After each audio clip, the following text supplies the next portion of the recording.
Hi friends, welcome to 5 Minutes Tech YouTube channel. Here is Moto G34 smartphone.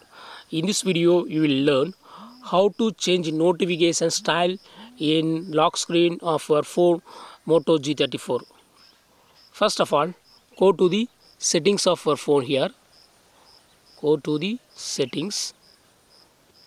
Then go to home and lock screen. Then go to lock screen. And here click on notification style. By default it is set to bubbles.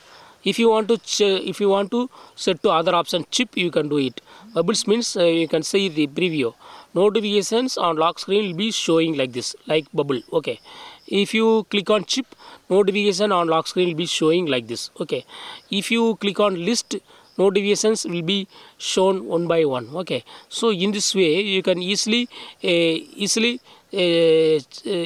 change notification style on lock screen itself in your phone Moto G34. That's all friends.